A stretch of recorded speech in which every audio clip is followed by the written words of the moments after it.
High, একটি নতুন পর্বে স্বাগত জানাচ্ছি। ঈদে আমি রাজকুমার সিনেমা বাদে আর কোনো সিনেমা এখন পর্যন্ত দেখিনি, কারণ আমার হাতে সময় নেই। যেহেতু এইবার ঈদে আমি অফিস থেকে ছুটি পাইনি, সেহেতু বৃহস্পতি, শুক্র, শনিবারের আগে আর কোনো নতুন ছবির রিভিউ আসছে না।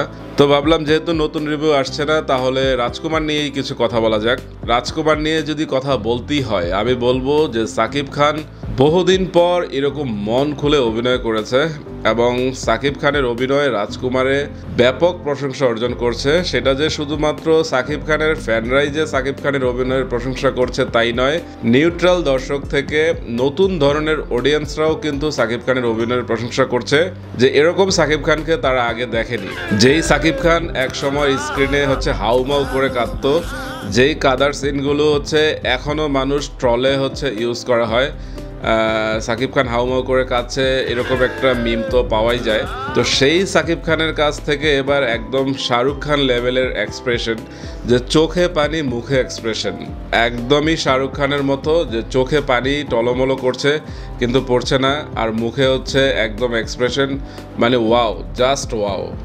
তো এরকম সাকিব খানকে দর্শক কিন্তু আর আগে দেখেনি, এবং সেই জন্যই রাজকুমার কিন্তু ব্যাপক প্রশংসা অর্জন করছে এবং অভিনয়ের প্রশংসা তো হচ্ছেই। আরও একটি ব্যাপার, সেটা আমি কিন্তু আমার রিভিউতে বলেছি, সেটা যে একটা সিনেমা শুধুমাত্র যে সাকিব খানই টেনে নিয়ে আসবে তাই নয়, সাকিব খানের সাথে যারা এই সিনেমায় কো আর্টিস্ট আছে তারা প্রত্যেকেই কিন্তু ভালো করেছে। শুধুমাত্র যে তারিক আনাম খান, দিলারা জামান, এজাজমুন, ডক্টর এজাজ, তারপর মাহিয়া মাহি, তারপর আরশ খান, মানে প্রত্যেকেই কিন্তু ভালো করেছে এবং এই ভালো করার নমুনাই কিন্তু এখন রেজাল্ট হিসেবে পাচ্ছে।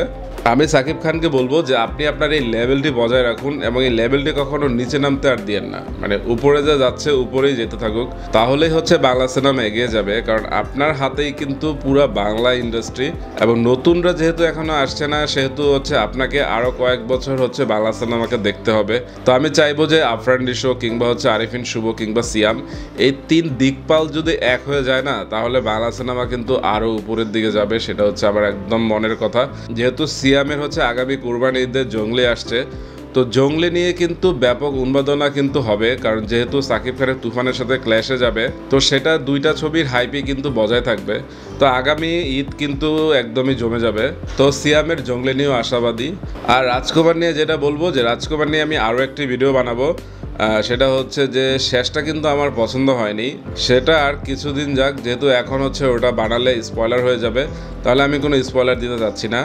আমি আমার রিভিউতে কিন্তু যতটা সম্ভব গোপন রেখেই কিন্তু রিভিউটি করেছি। প্রিয়তমায় কিন্তু ওভারঅল পুরো সিনেমা একদম সাকিব খানের অভিনয়ের প্রশংসা হয়নি, কিন্তু এইবার রাজকুমারের প্রথম সিন থেকে একদম শেষ সিন পর্যন্ত সাকিব খান অভিনয় যেভাবে বজায় রেখেছে, তার এক্সপ্রেশন, বডি ল্যাঙ্গুয়েজ, মানে সব কিছু মিলিয়ে দারুণ প্রশংসা পেয়েছে সাকিব খান।